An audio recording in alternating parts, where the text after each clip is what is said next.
ஒரு ஏழை தந்தை அவன் தாயை ஒரு பொக்கிஷம் போல பார்த்துக் கொள்கிறான். அவளது மூச்சும் நடக்கும் சோர்ந்தாலும் அவன் அன்போடு வழிநடத்துகிறான்.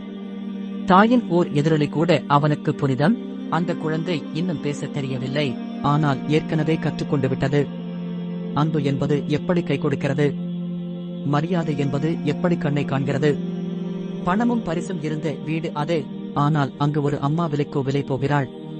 முடிந்து போன மடியில் அன்பு எதுவும் சிந்தப்படவில்லை. அவளது கண்களில் கண்ணீர் உதிர அவளது மகன் முன்னால் நடக்கிறான். பார்க்காமல் கேட்காமல் அவன் எதையெல்லாம் பெற்றான். ஆனால் தாயின் ஒரு மென்மையான அழைப்பையும் கேட்க கற்றுக்கொள்ளவில்லை. அம்மா வேண்டாம், ஆனால் நர்ஸ் இருக்கட்டும், அப்படி என்றது அவனது தீர்ப்பு. வாழ்க்கை ஒரு சுழற்சி. நேற்று நீ யாரை ஏமாற்றினாயோ, இன்று அவனைப் போல யாராவது உன்னை பார்ப்பார்கள். பாசம் ஒரு விதை. நீ விதைக்கவில்லை என்றால் அறுவடையும் உனக்கில்லை.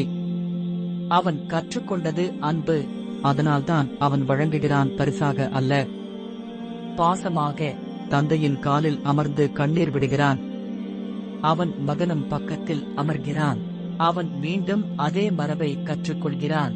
மற்றொரு வீட்டில் ஒரு வீரம் இல்லாத வெற்றியாளன். பணம் இருந்தது, பாசம் இல்லை. பிள்ளைகள் வளர்ந்தார்கள், ஆனால் கற்றது பணத்தை மட்டுமே.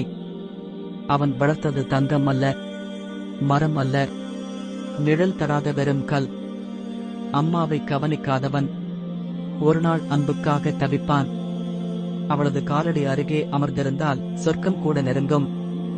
அவளை விலக்கி வைத்தால் ஜனாதான் விலகும். நீ செய்தது உன் அம்மாவுக்கு, ஆனால் உன் பிள்ளை கற்றதோ நாளை உனக்கு. இதை என்றும் மறவாதே.